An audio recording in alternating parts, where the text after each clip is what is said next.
Olá, meu querido irmão, irmã, uma boa noite a todos.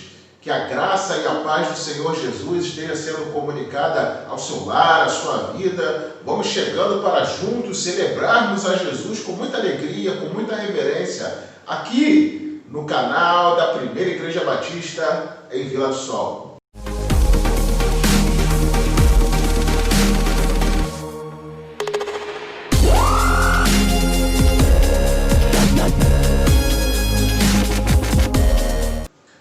Nós estamos iniciando esse momento de culto coletivo, de oração, súplica, agradecimentos, adoração e reconhecimento à grandiosidade, fidelidade, santidade e benignidade de Deus. E da mesma feita, é um momento muito importante de estudo bíblico, onde nos aplicamos a conhecer, discernir, aprender a palavra de Deus por meio de estudos expositivos da Bíblia. O bem-estar de nossas vidas e da nossa saúde espiritual está diretamente ligado à nossa disposição, ao nosso bom ânimo em buscar esse alimento que é a palavra de Deus. Conhecendo, discernindo e praticando a palavra de Deus, vamos andando de acordo com o mover do Espírito Santo e no poder de Deus somos capacitados a vencer as tentações e o mal. Como diz lá em Gálatas 5,16, andai no Espírito e jamais satisfareis a concupiscência da carne. Vamos começar este culto orando, colocando diante de Deus as igrejas, as famílias, a nação e o mundo. Nós estamos vivendo ainda uma batalha dura, uma batalha contra um inimigo invisível, mas que tem ceifado muitas vidas, tem levado a muitas famílias momentos de luto e despedidas duras. Por isso a igreja precisa estar unida, orando para que Deus sare a sua terra, e é isso que nós iremos fazer nesse momento. Por isso, feche seus olhos. Grandioso Deus, amado Pai, nós oramos a Ti nesse momento, Senhor. Nós viemos derramar perante os Teus pés os nossos corações, ó Deus, e suplicar a Tua misericórdia. Suplicar, ó Deus, que o Senhor tenha misericórdia da nossa nação, do mundo, das famílias, ó Deus, que estão enfrentando essa luta tão difícil. Difícil para nós sim, mas sabemos que para o Senhor não, porque assim como diz a Tua palavra, o Senhor pode fazer infinitamente mais do que pedimos e pensamos. Ó Deus, nós suplicamos que o Senhor esteja visitando aqueles lares nos quais algum ente querido foi acometido por essa doença, por esse coronavírus. E, ó Deus, eles vivem uma luta direta e tensa contra esse inimigo. Talvez já estejam fraquejando, mas nós te suplicamos que o Senhor os fortaleça, ó Deus. Que o Senhor entre nesses lares, levando cura, levando graça, ó Deus, mudando o quadro, para que, ó Deus, o medo, a temerosidade venha dar lugar à alegria que vem do Senhor, que vem dos céus. Ó Deus, visita cada família, visita também os profissionais da saúde, todas aquelas autoridades que estão na linha de frente nessa luta, nessa guerra que estamos travando hoje. E, ó Deus, os capacite, os fortaleça, os imunize. Essa é a nossa súplica ao Senhor, ó Deus. Aquilo que nós não podemos estar fazendo, ó Deus, que está fugindo do nosso expediente de ação, de reação, nós suplicamos, ó Deus, a Tua intervenção, a Tua provisão, a Tua proteção, Senhor. Tem misericórdia da nossa nação, ó Deus. Nos dá visão, nos dá sabedoria, nos dá perícia para lidar com esse momento, com essa guerra que estamos travando, com essa pandemia. Ó Deus, nós suplicamos ao Senhor, ó Deus, nos fortaleça espiritualmente para entender que em toda essa luta o Senhor não tem nos deixado faltar a Tua palavra. O Senhor não tem nos deixado faltar alimento espiritual que possa nutrir a nossa esperança e a nossa fé. O Senhor não tem nos deixado faltar a convicção de que o Senhor está no controle de tudo. E mesmo quando tudo parece indo ruim, ó Deus, o Senhor nos dá a certeza de que o Senhor, ó Deus, não nos desamparou. O Senhor não deixou o controle e a direção das nossas vidas. Por isso, ó Pai, nós rogamos a Ti e procuramos descansar no Senhor. Ó Deus, tem misericórdia do Seu povo, das igrejas, ó Deus, dos pastores que estão vivendo, ó Deus, nesse momento também o seu distanciamento social, mas sabemos, ó Pai, que o cuidado do Senhor não deixou de estar com cada cristão, no lar de cada crente, com cada familiar seu. E, ó Deus, nós suplicamos que o Senhor nos guarde, nos guie e nos fortaleça nesse momento difícil que também passamos. Pai, nós agradecemos a Ti por tudo. Embora o momento seja difícil, embora o golpe seja duro, nós sabemos que o Teu braço onipotente não deixou de estar conosco em momento nenhum. Por isso agradecemos ao Senhor por tudo, ó Deus. Continua nos fortalecendo, nos protegendo, nos livrando, nos direcionando, ó Deus, até a saída dessa crise, para que, ó Deus, saindo vitoriosos, possamos levantar a Ti um cântico de gratidão. Ó Pai, muito obrigado por tudo aquilo que o Senhor já fez, tem feito, e temos a certeza que o Senhor ainda fará por nós. É por isso que oramos a Ti nesse momento. E desde já Te agradecemos. Em nome do Teu Filho amado Jesus Cristo. Amém. E graças a Deus. Vamos seguir louvando ao Senhor com o hino de número 398 do cantor cristão. Sou feliz. Louvemos ao Senhor, irmãos.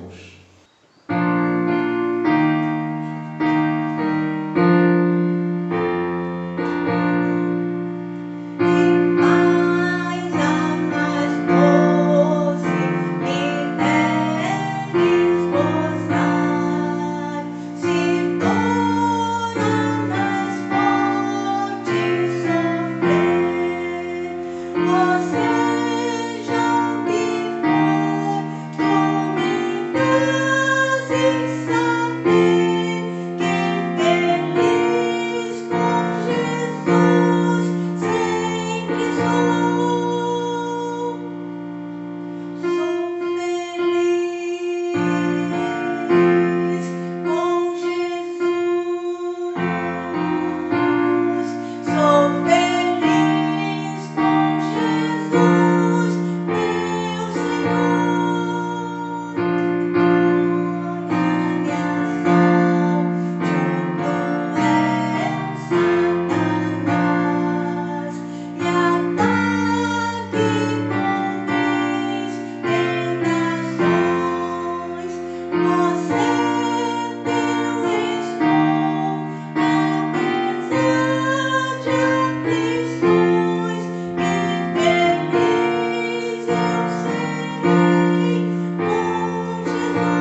Vamos agora ler a palavra de Deus, texto que se encontra lá no Salmo, capítulo 99, versículos de 1 a 5 e também Isaías 6, versículo 3, a parte B. Vai nos dizer assim a palavra de Deus, irmãos. Reina o Senhor, tremam os povos. Ele está entronizado acima dos querubins, abale-se a terra. O Senhor é grande em Sião e sobremodo elevado acima de todos os povos. Celebrem eles o teu nome, grande e tremendo, porque é santo. És rei poderoso, que ama a justiça. Tu firmas a equidade, executas o juízo e a justiça em Jacó. Exaltai ao Senhor, nosso Deus, e prostrai-vos ante os cabelos de seus pés, porque Ele é santo. Santo, santo, santo é o Senhor dos exércitos. Toda a terra está cheia da sua glória. Seguiremos agora louvando a Deus com o hino de número 9 do cantor cristão, Santo, Santo, Santo. Louvemos ao Senhor, igreja.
Louvado seja Deus, nós vamos orar mais uma vez, pedindo ao Senhor discernimento, sabedoria para ouvir e compreender a sua voz na série de estudo que estamos tendo no livro de Apocalipse. Portanto, feche seus olhos, vamos falar com Deus. Grandioso Deus, amado Pai, obrigado, Senhor, por tudo aquilo que o Senhor já nos comunicou até o presente momento. O Senhor falou conosco na leitura da Tua Palavra, na letra dos hinos, e temos a certeza, ó Deus, que o Senhor continuará nos falando no estudo que teremos a seguir. Portanto, ó Deus, te suplicamos que seja somente a voz do Senhor, que o Senhor tome a frente para que, de fato, esse estudo seja proveitoso e edificante na medida que tanto necessitamos. É por isso que oramos e desde já te agradecemos em nome do teu Filho amado Jesus Cristo. Amém. Queridos, nós vamos ler para o estudo de hoje O texto que se encontra em Apocalipse, capítulo 6, Apocalipse, capítulo 6, versículos de 5 a 17. Estaremos concluindo hoje o capítulo 6 do livro de Apocalipse. Apocalipse, capítulo 6, versículos de 5 a 17, vai nos dizer assim a palavra de Deus, irmãos. Quando abriu o terceiro selo, ouvi o terceiro ser vivente dizendo, vem. Então vi e eis um cavalo preto e o seu cavaleiro com uma balança na mão. E ouvi uma como voz no meio dos 4 seres viventes dizendo, uma medida de trigo por 1 denário, 3 medidas de cevada por 1 denário, e não danifiques o azeite e o vinho. Quando o cordeiro abriu o 4º selo, ouvi a voz do 4º ser vivente dizendo, vem. E olhei, e eis um cavalo amarelo e seu cavaleiro, sendo este chamado Morte. E o inferno estava seguindo, e foi-lhes dada a autoridade sobre a 4ª parte da terra para matar a espada, pela fome, com a mortandade e por meio das feras da terra. Quando ele abriu o 5º selo, vi debaixo do altar as almas daqueles que tinham sido mortos por causa da palavra de Deus e por causa do testemunho que sustentavam. Clamaram em grande voz, dizendo, até quando, ó soberano Senhor, santo e verdadeiro, não julgas nem vingas o nosso sangue dos que habitam sobre a terra? Então a cada um deles foi dada uma vestidura branca, e lhes disseram que repousassem ainda por um pouco, até que também se completassem o número de seus conservos e seus irmãos, que iam ser mortos como igualmente eles foram. Vi quando o cordeiro abriu o 6º selo, e sobreveio grande terremoto. O sol se tornou negro como saco de crina, a lua toda como sangue. As estrelas do céu caíram pela terra, como a figueira quando abalada por vento forte, deixa cair os seus fios verdes. E o céu recolheu-se como um pergaminho quando se enrola. Então todos os montes e ilhas foram movidos do seu lugar. Os reis da terra, os grandes, os comandantes, os ricos, os poderosos, e todo escravo e todo livre se esconderam nas cavernas e nos penhascos dos montes, e disseram aos montes e aos rochedos, caí sobre nós e escondei-nos da face daquele que se assenta no trono e da ira do cordeiro, porque chegou o grande dia da ira deles, e quem é que pode suster-se? Queridos, iniciamos na semana passada o estudo na parte do livro de Apocalipse que fala sobre os 7 selos. Fizemos uma introdução sobre o significado de justiça e juízo que cobre todo esse texto, e falamos ainda sobre os 2 primeiros selos que trazem as figuras do cavalo branco e vermelho com seus cavaleiros. 6 desses 7 selos são enfileirados em sequências no capítulo 6, e o 7º selo será descrito no capítulo 8, servindo como uma espécie de chamada ao silêncio para o julgamento dos ímpios, pois é o momento mais tenso de toda a história da humanidade, e ela deve ser ouvida apenas a voz de Deus. Entre o 6º e o 7º selo há um interlúdio no capítulo 7, fazendo uma descrição dos santos, da igreja, tanto na terra como no céu. O texto descreve um pouco da história do mundo e da igreja. Hoje nós seguimos concluindo o capítulo 6 e vendo em primeiro lugar o cavalo preto, uma figura da pobreza, da escassez e da fome. Esse cavalo preto, ele representa a fome, pobreza, opressão, exploração. Fome e guerra sempre andam juntas. Se a paz é tirada da terra, não pode haver livremente comércio nem negócio, e isso não é mera coincidência com o que vivemos hoje. O mundo inteiro sofrerá tremendas agitações. Comer pão pesado representa grande escassez. Trigo e cevada eram as 2 principais fontes de alimento no Império Romano. Era a prática dos líderes romanos, por exemplo, darem uma porção gratuita de grão de trigo anualmente aos cidadãos pobres da cidade para obterem seu apoio. O trigo era o melhor grão e o alimento principal, enquanto a cevada era mais barata e menos nutritiva. Os animais tinham sua ração separada da cevada, ao passo que as pessoas quase sempre comiam trigo, que grão é o grão mais básico do preparo de seus alimentos. O preço de um quarto de trigo por 1 denário é excessivamente inflacionado, como vemos no nosso texto. A parábola dos trabalhadores na vinha, situada lá em Mateus, no capítulo 20, diz que 1 denário é o salário de um dia de trabalho de um operário. Se 1 denário, o salário de um dia, desse para comprar apenas um quarto de trigo, ou seja, o equivalente a um pão, para um operário seria impossível alimentar a sua família com tal quantia. Ele teria que decidir comprar 3 quartos de cevada por esse mesmo preço.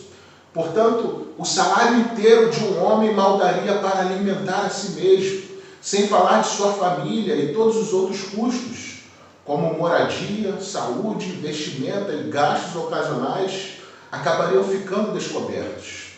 Esses eram os preços de período de fome e de guerra, em que o valor dos produtos aumentavam de 10 a 12 vezes, tanto na Primeira como na Segunda Guerra Mundial. O racionamento leva um homem a gastar tudo o que ganha para alimentar-se e tentar sobreviver junto com os seus em grande dificuldade. Seguindo da referência ao trigo e à cevada, está a ordem enigmática: não danifiques o azeite e o vinho. Entre muitas interpretações que dão a esse trecho, podemos entender que Deus está garantindo que a fome não será severa demais nem por muito tempo, pois alguns recursos, como o azeite e o vinho, ainda estarão disponíveis. Outra variante dessa perspectiva declara que a fome será limitada apenas a uma estação do ano, que é quando se colhe o trigo e a cevada, não afetando as demais. Ainda outros teólogos interpretam o azeite e o vinho como uma referência ao povo de Deus, habitado pelo Espírito Santo, simbolizado no azeite, e verdadeiramente convertido, lavado, remido pelo sangue de Cristo, simbolizado no vinho, e veem essa frase como um indicativo de que os crentes serão misericordiosamente preservados dessa fome em especial, com base em textos bíblicos, tanto do Novo Testamento, onde Cristo não apenas incentiva a oração, declarando pedir e dar-se-vos-á, sendo um dos elementos comuns da oração o alimento garantido, o pão nosso de cada dia dai-nos hoje, e também textos do Antigo Testamento, como, por exemplo, o Salmo 37, 25, que nos diz: fui moço e agora sou velho, porém jamais vi o justo desamparado ser, nem sua descendência a mendigar o pão. De qualquer forma, o terceiro selo, a figura do cavalo preto, traz como elemento de juízo de Deus, liberado sobre toda a terra para punir a maldade humana, a fome, a escassez, a pobreza extrema. Nem toda a fome é castigo de Deus, sabemos disso, mas no caso deste selo, sim. E seja consequência de guerra, de seca, de pandemias ou de qualquer outra circunstância, será uma forma de cobrança de Deus sobre a maldade humana. Em segundo lugar, o cavalo amarelo, uma figura da morte. A figura da morte e do inferno são tanto quanto redundantes aqui. Representam uma única realidade. O Hades sempre vem atrás da morte, e a morte derruba e o Hades recolhe. A morte pede o corpo, enquanto o Hades reclama a alma. A morte e o Hades não podem fazer o que querem, eles estão debaixo da autoridade de Deus. Só atuam sobre a permissão divina. O seu círculo de ação é limitado e o seu território é definido. A quarta parte, e não mais, é o limite estabelecido. A morte usa 4 instrumentos para sacrificar suas vítimas. A espada, aqui trata-se da morte provocada pela guerra. A fome é o subproduto da guerra. Cidades sitiadas resultam na falta de transporte com alimentos. Pestilência ou mortandades. As pragas, as pestilências, pandemias crescem com a ganância e guerras de uns, a pobreza, a fome e a falta de recursos de outros. As bestas feras da terra despedaçam e devoram tudo o que encontram. Em terceiro lugar, o quinto selo, o clamor no céu, como vemos aqui, dos versículos 9 a 11. As almas dos que morreram pela sua fé estão nos céus. Com a abertura do quinto selo, muda-se o cenário da terra, passa-se ao céu. Passamos da causa para o efeito. Essas pessoas foram mortas, mas ainda não ressuscitaram. Elas foram mortas e a matança prossegue. As almas sobreviveram sem o corpo e são conscientes, como nós vemos nesse texto. Elas não estão dormindo, é o que nós vemos e aprendemos aqui. Essa é a nossa gloriosa convicção. Morrer é estar com Cristo. É deixar o corpo e habitar com o Senhor. É entrar na posse do reino. A morte não os havia separado de Deus. Não foi o fim de suas existências, mas o começo de sua nova história. Deus não poupou essas pessoas do martírio, mas deu-lhes poder e capacitação necessária para morrer por causa da palavra, sem comprometer o seu testemunho. Enquanto falsos crentes vão apostatar, amando o presente século, adorando o anticristo e apostatando diante da sedução do mundo ou da perseguição do mundo, os fiéis selarão com sangue o seu testemunho e preferirão a morte à apostasia. Jesus deixou isso claro no Sermão do Monte, lá em Mateus 24, versículos 9 e 10, quando diz: então vos entregarão a tribulação e vos matarão e sereis odiados de todas as gentes por causa do meu nome. Muitos mártires, conhecidos e desconhecidos, morreram e ainda morrem por causa de sua fidelidade a Cristo e a sua palavra. Isso é uma realidade e por isso precisamos estar muito firmes com Deus, para que Deus possa nos capacitar mesmo em meio às maiores dificuldades. As almas dos fiéis não pedem vingança pessoal, mas a reivindicação da glória de Deus. A pergunta das almas é: até quando? Como conciliar essa pergunta com o perdão que Cristo ofereceu aos seus algozes na cruz, a atitude de Estevão aos seus apedrejados? O clamor das almas, queridos, não pede vingança pessoal, mas a reivindicação da justiça divina. Assim como disse Lucas 18, versículos 7 e 8, não fará Deus justiça aos seus escolhidos, que eles clamam dia e noite, embora pareça demorado em defendê-lo? Digo-vos que depressa lhes fará justiça. Esse é o clamor da igreja diante dos massacres, arenas, campos de concentração, guerras e pandemias fabricadas. Não é o próprio grito de lamentação, mas o clamor pela justiça divina que precisa ser exaltada, lançando por terra tantas injustiças humanas que temos visto como produto da ganância do próprio homem. E por isso essas almas clamam que o Senhor exalte sua justiça sobre essas injustiças praticadas. As almas dos fiéis recebem vestes brancas, representando retidão, santidade, alegria. Estar no céu é bem-aventurança, é glorificação. Não plena ainda, porque não houve a ressurreição nesse ponto, mas incomparavelmente melhor do que estar no corpo, como diz, por exemplo, Filipenses 1, 23. Os réus e condenados vestiam-se de preto. Eles foram condenados na terra, mas no céu Deus os veste de branco. Estão absolvidos, justificados, salvos. As almas dos fiéis estão descansando, não dormindo, até chegar o dia em que se completará o número dos mártires. Os crentes estão no céu, descansando de suas fadigas. Lá não tem mais dor, nem pranto, nem luto. O dia está determinado, o número está determinado, até que esse número se complete. Então, queridos, virá o dia do Senhor. O Cordeiro está no controle. Nem um fio de cabelo pode ser tocado sem que Ele permita. Mas precisamos saber que nos é dado a graça não apenas de crer em Cristo, mas também de sofrer por Ele, até dar a vida por Ele. Deus mostra para esses mártires, para essas almas que vemos neste selo, que, queridos, o seu sacrifício não foi um acidente, mas um apontamento. Não estavam fora do propósito nem do controle de Deus. Até na morte do seu povo, Deus está no controle. Há um limite para a crescente enxurrada de injustiça, além do que ela não prosseguirá. Deus anuncia esse limite intransponível e trata-se do número completo dos mártires. Ele não é citado, mas existe, justamente no momento em que a violência celebra seus maiores triunfos e apregou a seus mais altos índices de sucesso, sua ruína torna-se visível.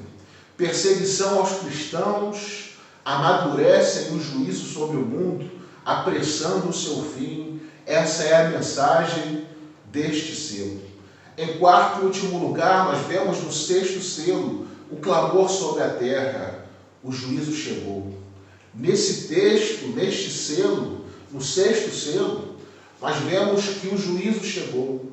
As portas da graça estão fechadas, acabou o tempo da salvação e é o dia da ira do Cordeiro. O sexto selo introduz o dia do juízo. O medo, o terror, o espanto e a consternação daquele dia se descrevem sob dois símbolos: um universo sendo sacudido e os homens completamente aterrorizados, tentando se esconder. O juízo chegou, o próprio universo está abalado. O sol, a lua, as estrelas, o céu, os montes, as ilhas, tudo aquilo que se considerava sólido, firme, está abalado nesse texto. As vigas de sustentação do universo estão se desintegrando. A antiga criação está ruindo. Os céus se disparando por estrepitoso estrondo.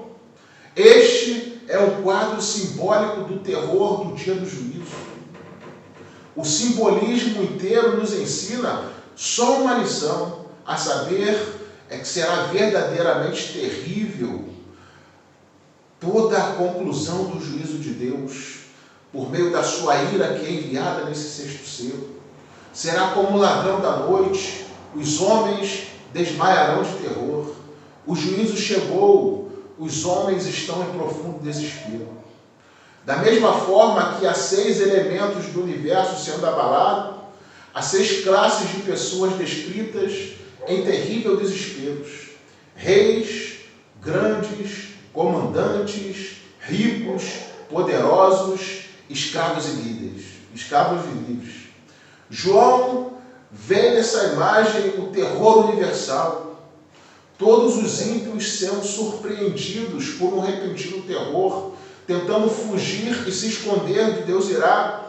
Os homens estão buscando um lugar para se esconder, mas para onde o homem pode fugir e se esconder de Deus? Deus está em toda parte. Para ele, luz e trevas são a mesma coisa. O primeiro instinto do pecado e do pecador é se esconder. Mas de quem estão fugindo? Dos montes que estão caindo sobre eles, do universo que está em convulsão. Não há algo mais terrível, eles estão fugindo da ira de Deus. Eles buscam a morte, mas ela não os pode esconder da ira do Cordeiro.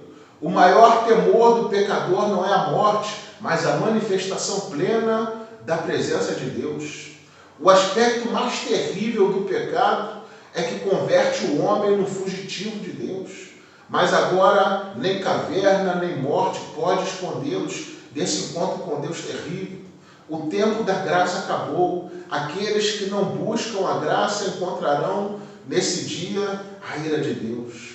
A porta está fechada, agora é o juízo. Posição, riqueza, poder, nada disso poderá ajudar o ser humano nesse dia.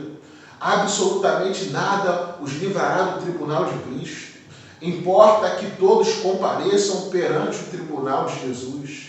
O dia do juízo se aproxima, mas hoje ainda é um dia aceitável.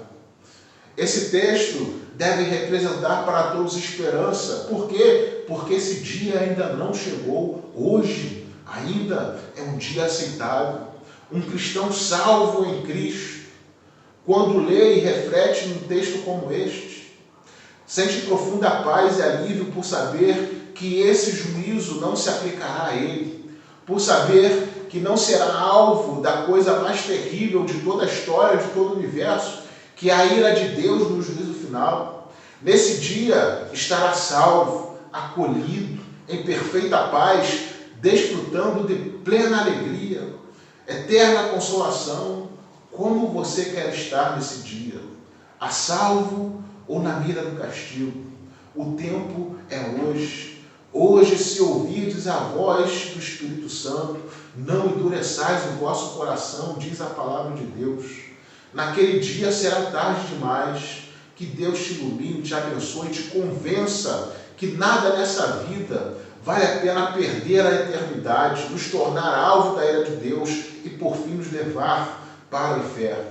Pode parecer terrível estudar um texto como esse, mas refletir sobre essa verdade deve nos dar esperança, deve refrescar a nossa consciência e nos dar a nítida certeza de que Deus é uma necessidade urgente e a salvação está em Cristo Jesus, que quer nos conceder pela graça, mediante a fé, esse refrigério eterno para a nossa alma.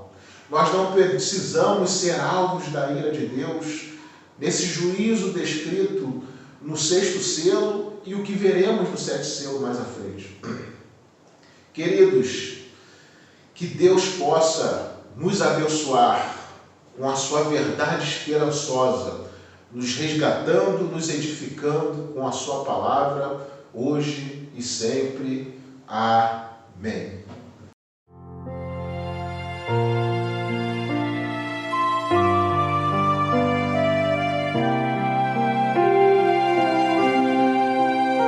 Ao findar o labor desta vida,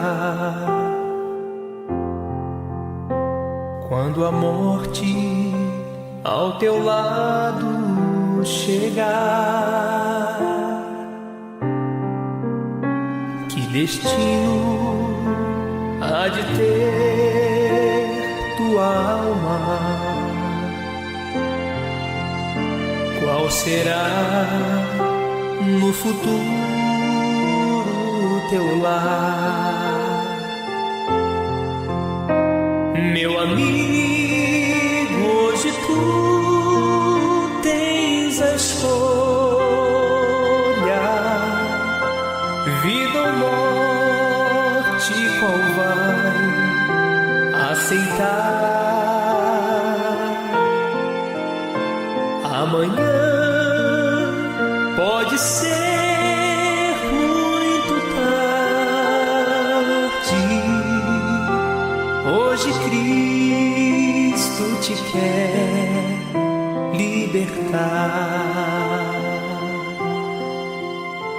Tu procuras a paz neste mundo, em prazeres que passam e vão, mas na última hora da vida eles não mais te satisfarão.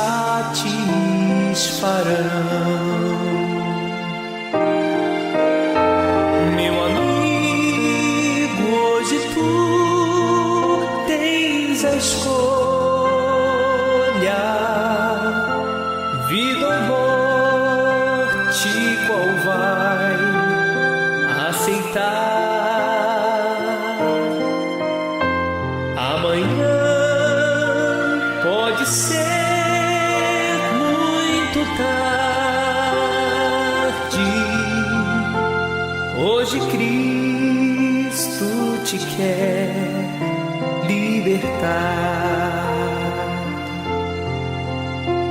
Por acaso tu riste, ó amigo,